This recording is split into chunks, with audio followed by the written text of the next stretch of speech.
What's up, everybody? Jensen Cummings here. Thank you for tuning in on this Monday. Very excited today. I know I say that every week in every show, but very excited today because we are launching a brand new channel. If you pay attention, you've heard us talking about it. Best Served Young, youth education, school gardens, lunch programs, and everything else in between. And so grateful to have Amber Graff, who is the quote, lunch lady extraordinaire at the Bixby School in Boulder, Colorado. Amber, thank you for being on.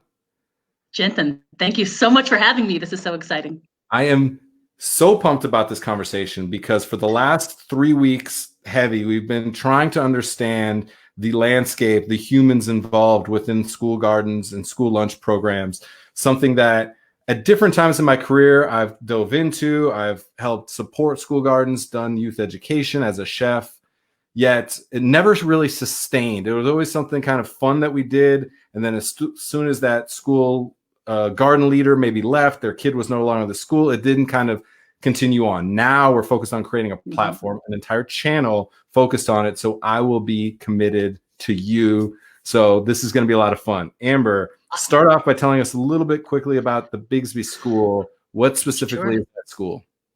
Sure. So we are a private school in Boulder. We service preschool through 5th grade.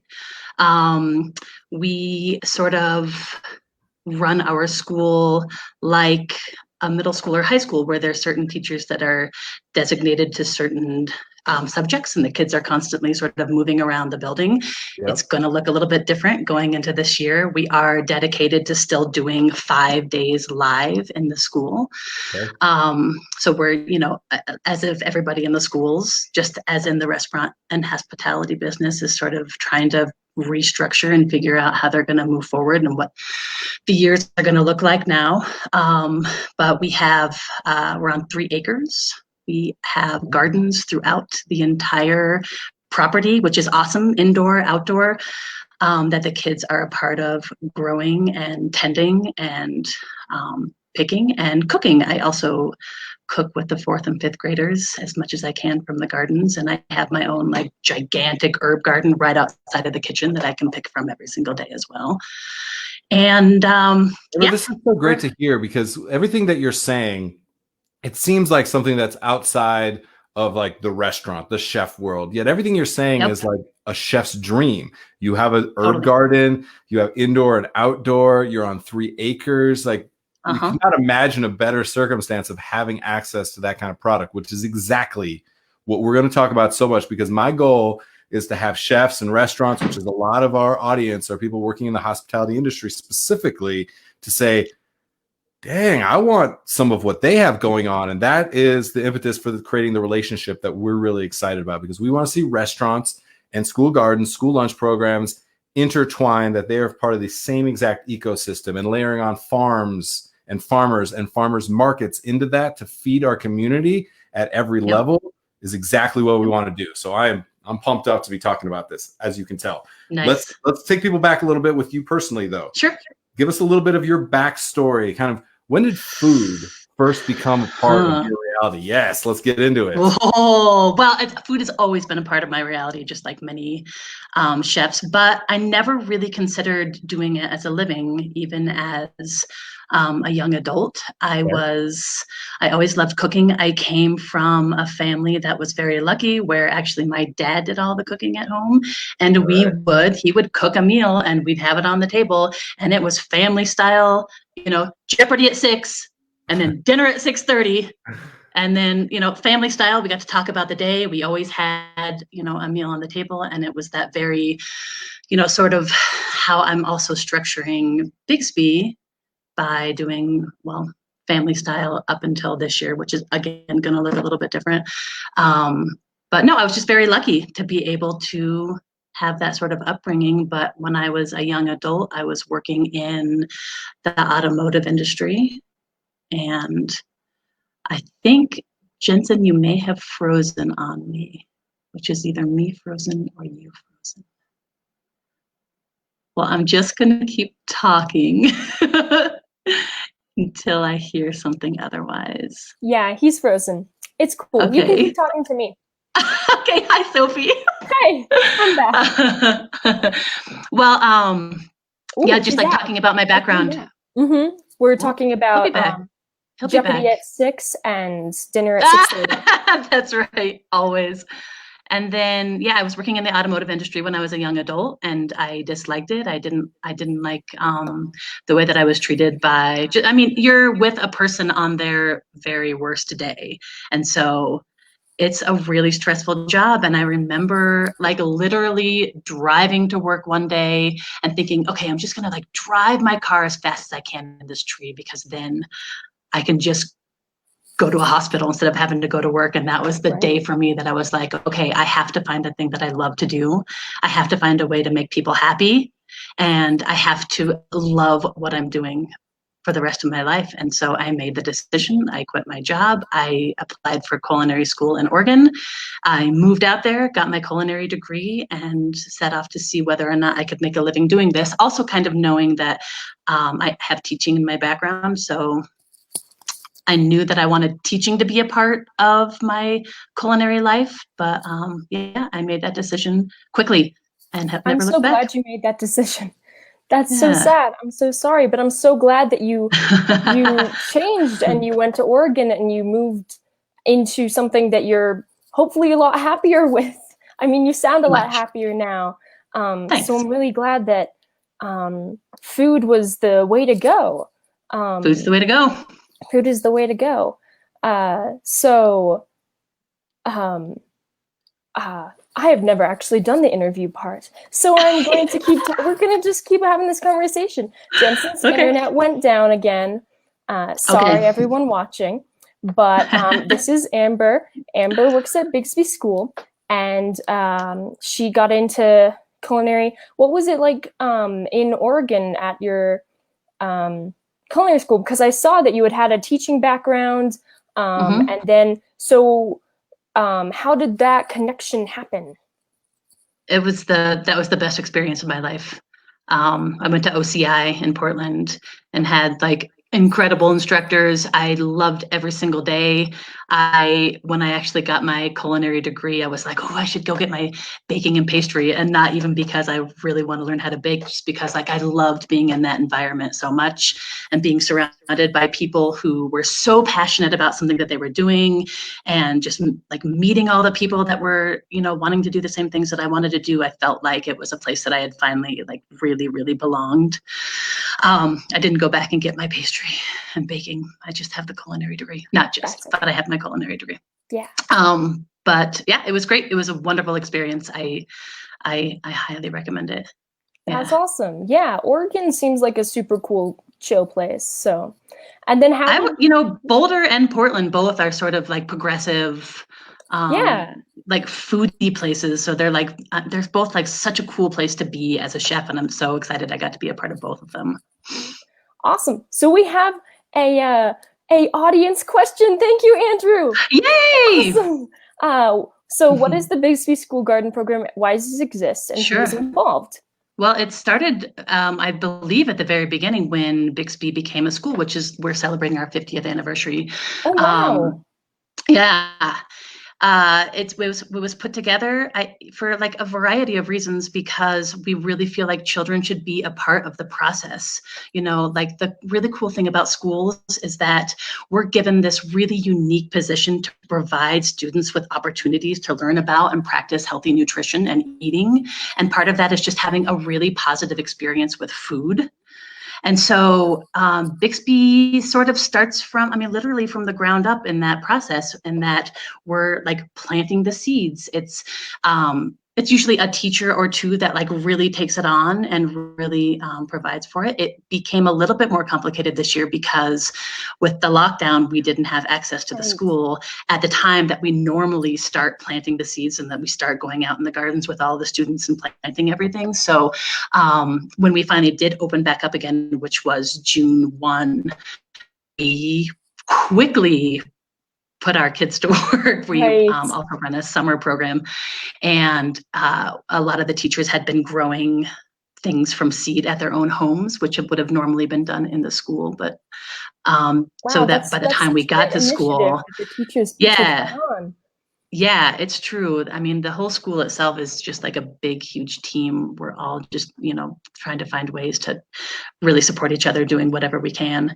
But the gardens are so important to the school, and that was something that we really wanted to take on. Now, I personally am not a gardener. I do not have a green thumb. I really want to learn, and this has been a really good way for me to do it this year, because I'm out there with the kids then planting, and we're looking at the boxes that we have, and we're thinking, okay, where are we going to put these things? What did we have here last year? What grew really well over here?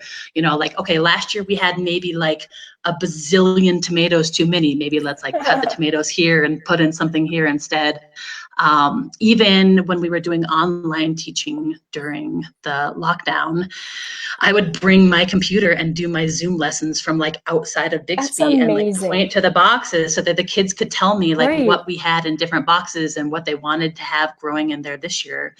And, anybody who's ever done any gardening with kids, that if they can be a part of that process from the very beginning, if they can put that seed in there, even if they're kind of complaining about it, oh God, we have to go out and weed the boxes again. Yes. But then they can start seeing that come up, and the things that they have chosen to put into those gardens that are now growing, and that they get to pick them, and then you either bring them to the kitchen and I get to do something fun with them, or they have suggestions. Hey, wouldn't this be great for, whatever. Like last year, I don't think a single snap pea actually made it into my kitchen. They were just like so excited to have snap peas. It was like right from the garden into their mouths. And so, it's never really like, to answer your question, it's not really like a garden program. It's not a structured program. We're always following the lead of the kids, what they want to do, what they want to eat, what kind of things that they want to see in the garden, what kind of things do we want to experiment with, or what do they want me to cook?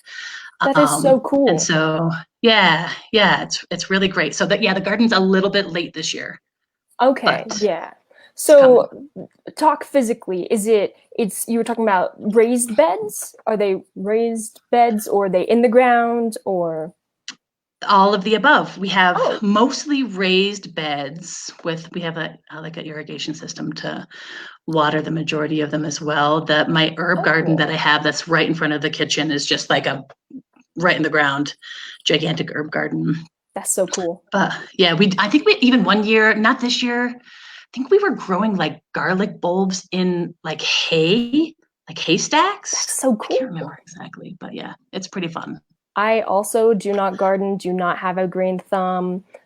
So this is so cool to have. I mean, I'm always people who garden seem super, super enthusiastic. So it's really cool to hear you, who also are like me, who cannot really plant or grow things without them dying very quickly. To hear you like that, the kids get so much out of it, and that you can use it in the cooking, and they can really learn about not just about planting, but about the food system, and about how food goes into cooking, and this whole system.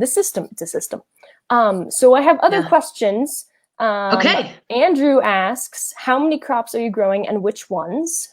That's a great question. So we have, let me think. Okay, we have 2, 3, 4, maybe 10 beds, maybe not quite that many. The things that we put in there this year, we have tomatoes, we have all kinds of different lettuces, including arugula. We have all kinds of different herbs. We're going to be doing green beans and snap peas, cucumbers, different kinds of squash, pumpkins. We also do have our own pumpkins. We have our own compost that we do at the school as well. So is that composting with worms or not? Yep. Oh, awesome. And outside. And so we get random seeds from the school year in random beds, and things will start sprouting up, and then it's like also another learning experience. Like, what is this random thing growing in here? What's it going to be? So that's where we've gotten, like cantaloupes and pumpkins and stuff in the past. It's just by having all of these crazy seeds. Where do you get them from? Is there like a specific place? Where do we get what from? You don't need to know. The seeds. Oh, I'm sorry. Where do you get the seeds from? From cooking, from what I've cooked from the school year. Oh, And then, you don't get like a seed packet or something from a company. Yes, we get those as well. And okay, you know what? cool. I am not 100% sure where we're getting all of those from. I don't know. I don't know the answer to that question. Someone else asked, where is Andrew? Andrew's our friend. Where does the food go when it's harvested? So you said that you cooked with it. And do you use it in your classrooms with your fourth graders and fifth graders too? Yep. We do all of the above. So we'll use it in cooking classes. I'll use it in the food that I'm cooking for the school. The preschoolers in particular love doing just like vegetable tastings. So they'll get like the different kinds of fruits and vegetables and just do tastings. We don't really give them to any of the Bixby families, and not that we wouldn't, it's just that we usually don't harvest enough to distribute out. Usually everything that we're growing, we're eating. And again, like allowing the kids and actually like, trying to really have them go out there and pick their own stuff and try this thing. And have you ever had this thing, and, it's really fun too, when you see the kids with it, because they sort of encourage each other, especially the kids that have been there for a while. So they're like, oh, I can't wait for like the snappies to come up. Wait till you try this, to the new students or to some of the younger students. And so, we use it all. We use it all. Like a lifelong love of vegetables too, which is something that you're always the idea is that kids don't like vegetables because they're gross, or they have this idea of that, but they're learning very early that they're not gross and they're really, really delicious, in fact. I really am like, if the kids can be a part of the process from beginning to end, I mean, the chances of them eating new things, because I mean, honestly, like I'm a chef for a school that's preschool through fifth grade. So yes, I have a lot of picky eaters.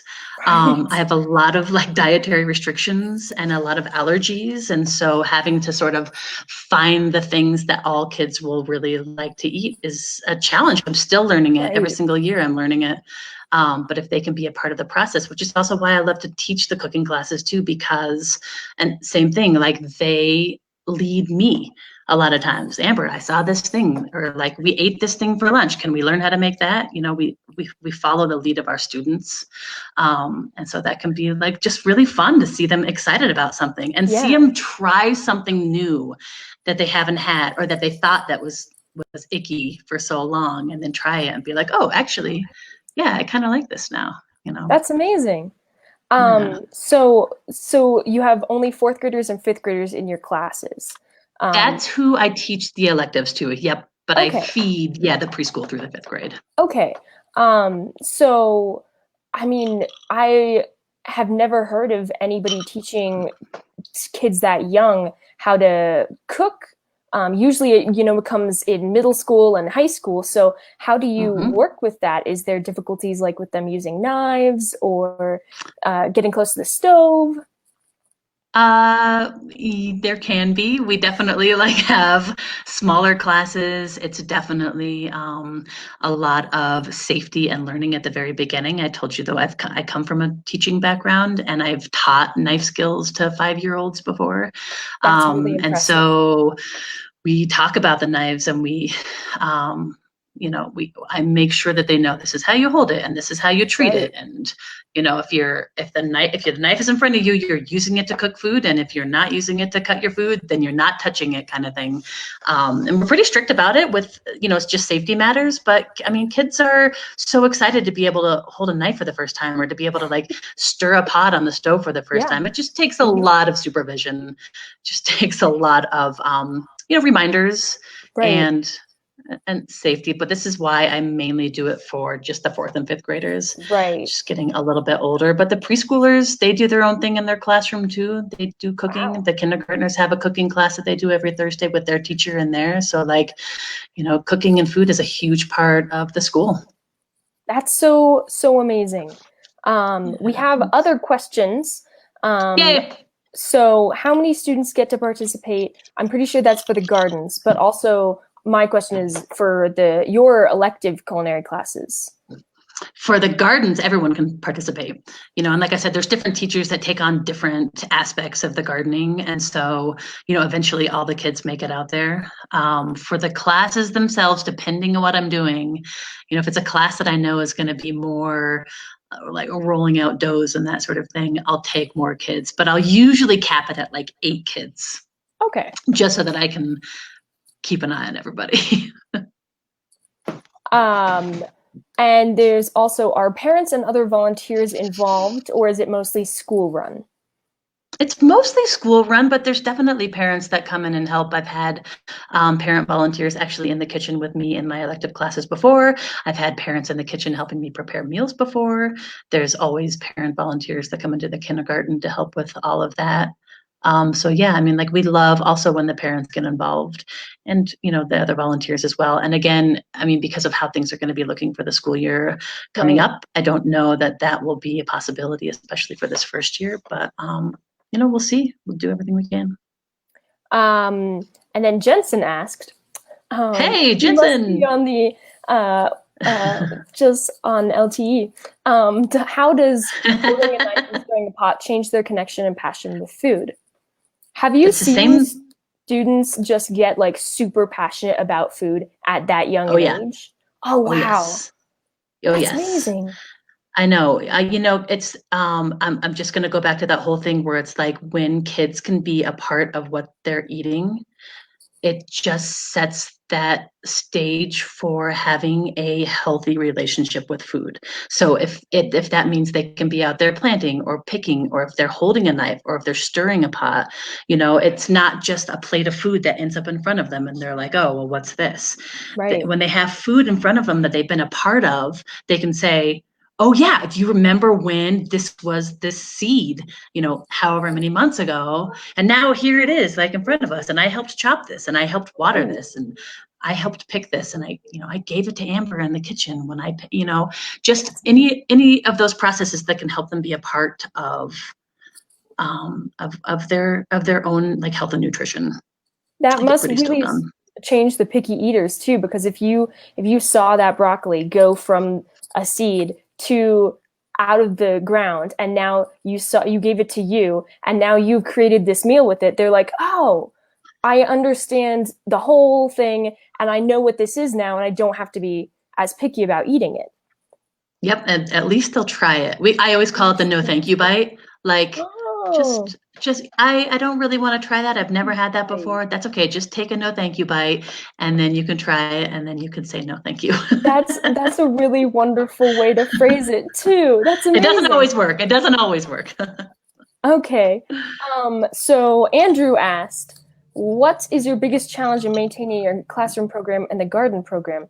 And you should answer that one first. Definitely with the gardening program. It's just that I am learning at the same time that they are this year. This is the first time that I've been actually involved in sticking the plants in the ground and like maintaining them. Can I give a shout out too to my coworker Annie? Yes. If she's watching, she is the gardening master this year. She's totally taking it on. She's teaching me. She's teaching all of the kids. She's super passionate about it. She's been the one that's been growing the majority of seed at her house before we were back open again. So thank you, Annie, for all that you're doing for us and for the kids too. But yeah, that's the hardest part of the gardening program for me is that I don't really know what I'm doing either. I'm like learning along with the kids too, which I think is really great to put yourself in that position with kids when they know, you know, they're, oh, well, Amber like cooks all this food. She doesn't really know how to do this either. Like we're all sort of learning together. The challenging part in that too is just that weeding a garden is not a fun thing for kids to do, you know? And so it has to be a balance of, I think though that once the plants start coming up and they can really see, you know, all of their efforts and what it has created, it's gonna make a bigger difference. But yeah, it's hard to get them motivated to do the not so fun things in the garden for sure. As far as the culinary program itself, there's not a whole lot of challenges in that for me. Most of the kids that are there, they want to learn, they want to eat. That's like a big motivator for eating. like taking one of my classes. And, you know, the way that I teach those classes too is that we're going to be safe, but also we are going to have fun. This is fun. We're going to like, again, we're just fostering that positive, really positive relationship that kids can have with food. And that this is, okay, these may be vegetables over here, but like, we're going to make this thing out of it together, and it's going to be fun, and you're going to try it. And so, yeah, being able to have that sort of program available for kids that they can just get their hands dirty and eat some good food and have some fun doing it. Yeah, that's awesome. That's fantastic. We have another question from Jensen asking, do kids get excited when a chef from a local, or would they be if they got some chefs out to the school? Oh, I think that's a personal question. Oh yeah, for sure. So I do, so my past work history in Colorado is that I also worked with the catering team at Black Belly, Josea's restaurant in Boulder. Nice. And so, you know, and we are in Boulder, and a lot of the parents have eaten at Black Belly before. So when the kids go in with them, or they ask, oh, this is where Amber worked, and then they'll come back the next day, and did you know that you worked at, you know, Black Belly? I'm like, you know, they get like excited knowing that I was a part of another restaurant too. But no, actually we haven't really had any other chefs from local restaurants come in to cook with them, but how great would that be to get some different ideas and perspectives? And I mean, I do hope that eventually it's something that we'll be able to look into doing. That's a great question. That would be awesome. Here is a couple last questions. What food were you most surprised to have students fall in love with? Okay, so this is funny. I started doing family style serving at school, where instead of coming up and getting everything plated, we would have bowls of the fruits and vegetables on the table. For a number of reasons, I decided to do this.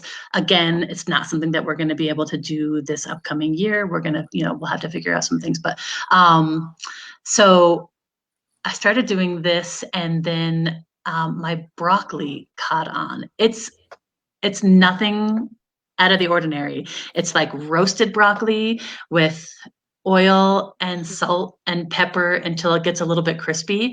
And it was that same kind of thing too, where like some of the kids were like, oh, Amber's broccoli. And they would have the other kids try it, and then the other kids would try it. So I literally, when I have roasted broccoli on the menu, I have to cook double the amount than any other vegetable, because those kids rock broccoli.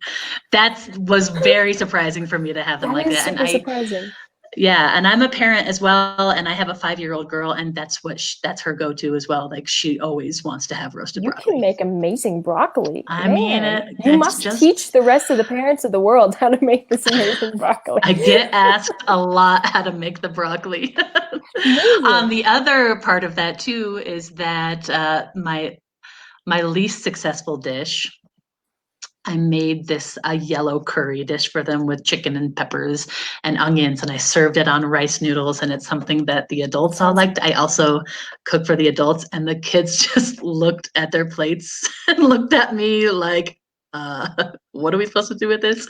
But you know what? I'll continue to do that stuff. I'll continue to make foods for them that maybe they have never seen before and that they've never tasted before. I think it's really important to be constantly introducing, welcome back, new foods to kids, you know, I've always been really against making separate meals for picky eaters, because then they're never going to get those opportunities to try something new and see if they like it or not. So that was not a successful dish, but I'm going to keep doing those kinds of things. Sounds really good. You know, and this year in particular, we did all kinds of foods from all over the world. We did Korean barbecues. We did a ramen from scratch. We've done sushi. We've done like so many different things that they've never had, trying to introduce constantly new foods and fruits and vegetables to them, which can be fun and interesting.